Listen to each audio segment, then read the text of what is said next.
Where's Brown Bear audiobook, written and narrated by Ian King. Brown Bear, where are you? I remember her voice. It was bouncing around inside my head. I could just hear my Gemma calling me from up the path and over the fence, where I couldn't get to her now.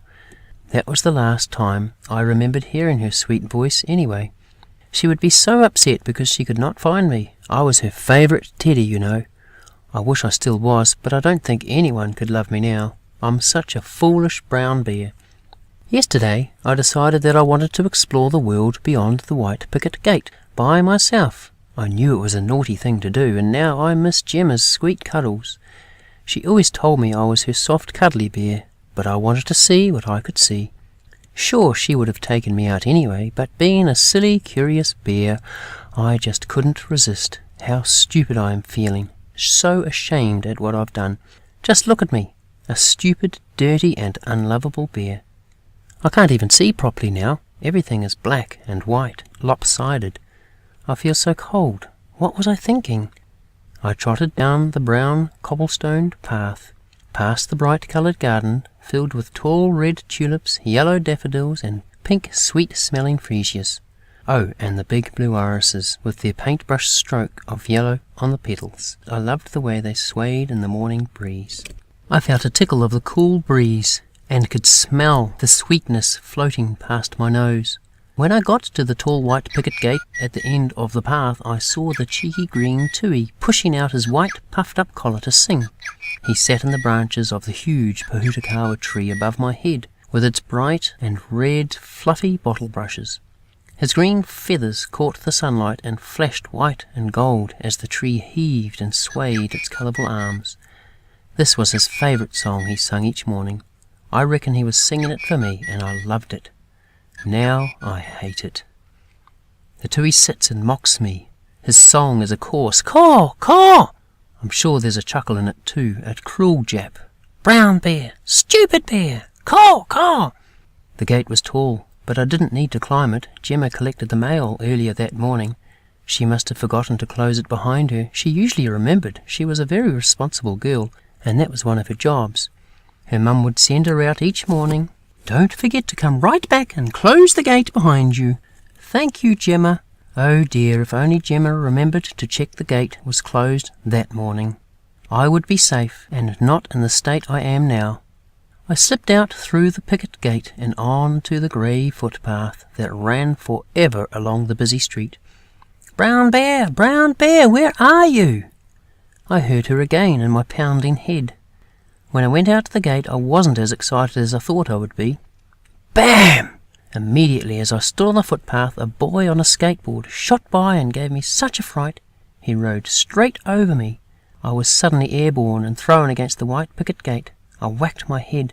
Stars swam around me for a moment, bright and colourful, but they soon faded to grey and black and white. What had happened to all of those beautiful colours I was enjoying a moment before? Hey, you, stupid bear! You knocked me off my skateboard! I wanted to go right back inside the gate. However, another terrible thing happened. The gate had shut tight, and I was locked out. What was I going to do? That's when I became very unhappy. But it didn't stop there. Hey you, stupid bear, where did you come from? The boy was shouting at me. He was going to hurt me. I remembered the hole in the white picket fence around by the red brick garage. Maybe if I could just find the hole, I might be able to fit back inside and get away from him. Gemma and Brown Bear would be together again, and I would be safe. I ran along the path and around the corner. Hey, come back here, you stupid bear! How come you can run? I ain't never seen a teddy do that. As I raced around the corner. Oh no! The picket fence, in fact, climbed along the top of a steep concrete wall, which got higher and higher the further along it went. Unfortunately, the path got lower and lower. There was no way I would be able to climb up the steep concrete wall and through the hole in the white picket fence. What was I supposed to do? Too late. The boy on the skateboard caught me. I went limp, like all teddies are supposed to be. Come on, stupid bear, move! I saw you move before. Move! He prodded and poked, shook and swung me around. I stayed still. Finally the boy threw me down. but not before pulling my shiny green glass button eye right off. Everything went black and white and wobbly then. I could not see any colour. Did you know that when a bear loses an eye, it will then only be able to see in black and white, never in colour? I never knew that either until then. It's a very scary thing to happen to any bear. Now I was feeling very sad and helpless and sick inside. Oh, I wish I'd never gone outside the gate.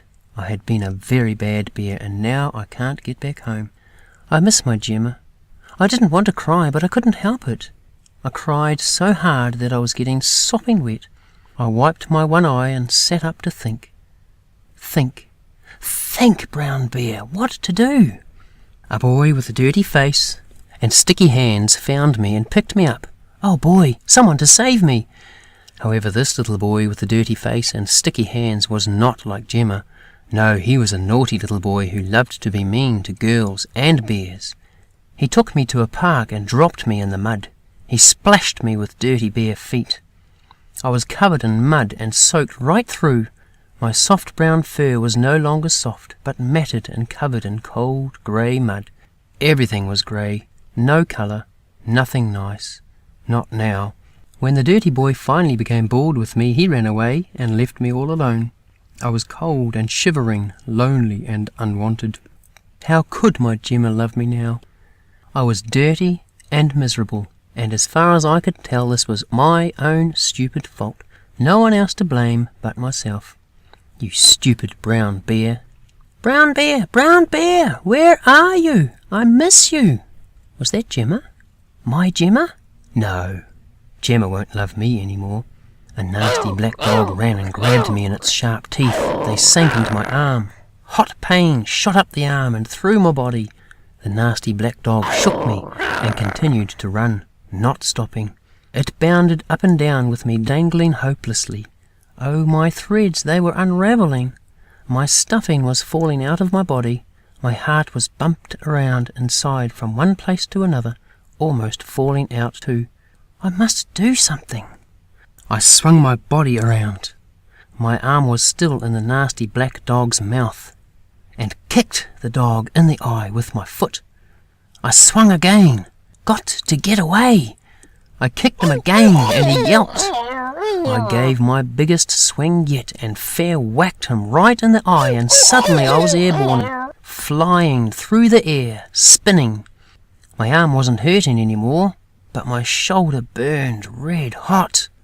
I was covered in drool, and flew right into a sharp, ragged toy bush. A few more cuts were added to my messed up fur and split seams as I fell deep into the sharp blades of the cutting grass. Some of my fluff caught on one of the toy flowers, and I unravelled even more. The nasty black dog poked its wet nose into the toy bush and tried to grab me in those sharp teeth again. It couldn't reach me, and it got a few scratches on its nose. "Serves you right," I yelled. The nasty dog still had something in his mouth, but I was more than relieved that I wasn't. I was also glad that it had some cuts across its snout. After a little while and a few disgruntled yelps from the dog, it got bored too, and dropped whatever it was, then was gone.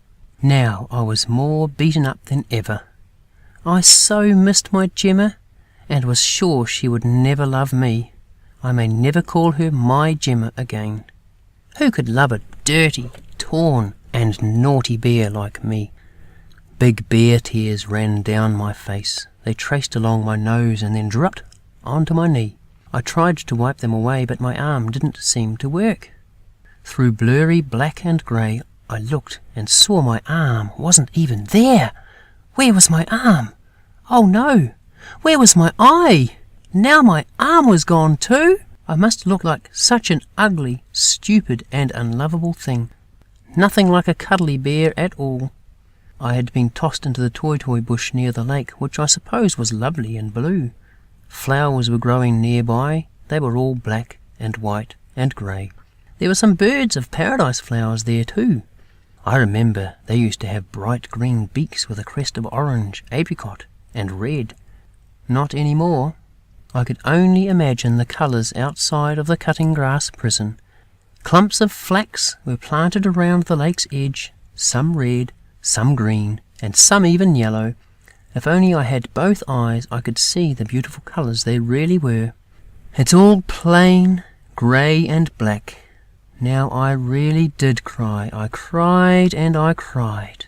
I'm so stupid. I tried to remember my Gemma. Probably someone else's Gemma now. It's getting dark. Night time is here. My thoughts are getting dark too. Very dark. I'll never be happy again. Gemma would not love me anymore. Gemma would be very mad at me for running away and not wanting to know about me. Forget about me. Maybe I should just forget about Gemma. I bet even now she has a new bear, a good bear, a well-behaved bear. Not me anymore. I'm not her favourite. It's very dark now. The leaves are noisy, rustling. The toy-toys are creaking. I'm scared now. The toy-toy flowers are trying to attack me. They are swaying so badly. It's getting cold and damp, and I wish I were home in bed with my Gemma. Anyone's Gemma. Brown Bear, where are you? What was that? It was morning now, and I was wetter than ever. It had rained in the night, and the rain had washed some of the mud away, washed away some of the filth of the dirty boy with the sticky hands and grubby face. The rain could have washed away some of the slobber that I was covered in from the nasty black dog too. I hope so. I can't really tell, because I still couldn't see very well. Everything still looked just as grey and dirty as it did yesterday, but I felt a little cleaner. Oh, look at the tears in my coat. Look where my stuffing has fallen out of the holes. I'm still cold and matted, and still stuck in this cutting grass. I wonder if some of those people walking by can see me. Nope, no one can see me in here. I hope someone who is nice as Gemma will find me. I waited all morning, but no one did find me. It was the worst day of my life, even worse than yesterday. My dark thoughts were filling up my broken heart. No colour could be found anywhere around me. The whole world was dark. Dark colours. Darker thoughts. There is a pretty girl. I think I have seen her before. She is with her mother. I've seen her before too, I think. They're only grey and black. But the little girl looks pretty still. She looks sad too. The pretty girl is looking down at the ground and shuffling her feet. Maybe I'm not the only sad one in this world. She is stooping down to the ground. I think she has seen something and has picked it up. I wonder what it might be. Oh, look, she has shown it to her mother. There is a smile on her face now. I wish I knew what it was. Maybe she's found some money. I can hear her excited chatter. I'm not sure what she's saying. They're too far away. It looks like the girl and her mother are trying to look for something else now. I wished I knew what it might be. Ah, they've just disappeared. They're way in the distance now. I guess I will never find out what they are looking for. Oh, I'm such a stupid bear. Dumb. They've come back again, still looking for something, it seems. Perhaps they might find it this time. Oh no, they're walking towards me. It looks like Gemma. Oh no, I must hide. I can't bear to be found like this, not by Gemma. How could she love me any more? I'm stupid and ugly. I've got no arm. I'm missing an eye. No! My stuffing. I have got to hide, to disappear. There he is, Mum. It was Gemma. She's running now. What would she think of me? I've been such a naughty bear, and I'm no longer any good to be her bear now. I'm nobody's bear. No! Gemma's reaching into the cutting grass prison where I belong. Be careful, Gemma, don't cut yourself. She pulled back from some of the sharp blades of grass. She did get cut, and it's my fault. I heard her wince, and she was bleeding, but she doesn't seem to care. There you are, Brown Bear. Where have you been? What has happened to you? Oh, you poor Brown Bear. She has such a sweet voice. I just wanted her to hug me.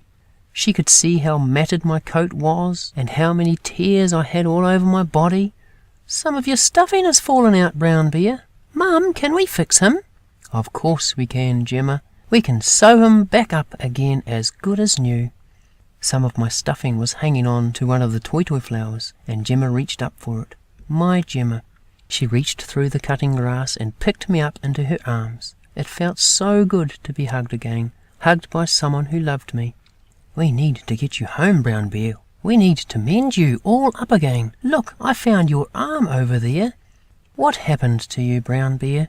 "Wow, I was so excited. They rushed home and washed me all clean again in the hand basin. Then they pushed the stuffing back into my body.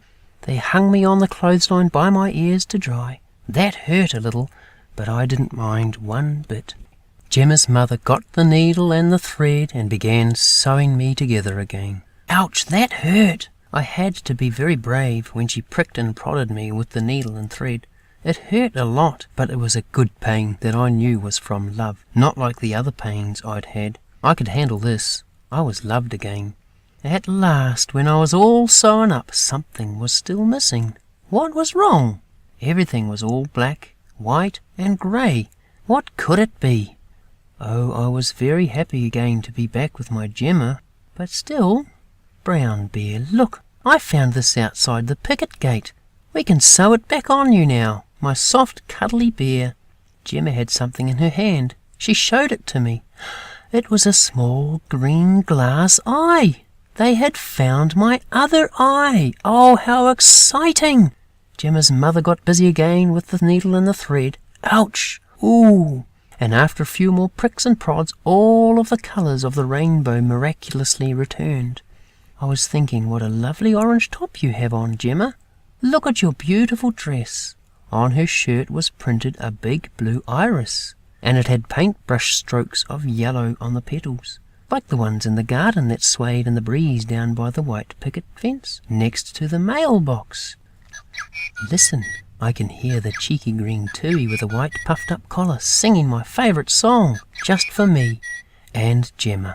I can see him sitting in the branches of the Pahutakawa tree, its colourful arms outstretched as it shaded the brown cobblestone path. My Gemma gives me a cuddle, and I consider. I don't think I will be going out that white picket gate by myself again. Perhaps my Gemma might take me down to the lake. We can go together if she wants. And I never did. The end. Where's Brown Bear?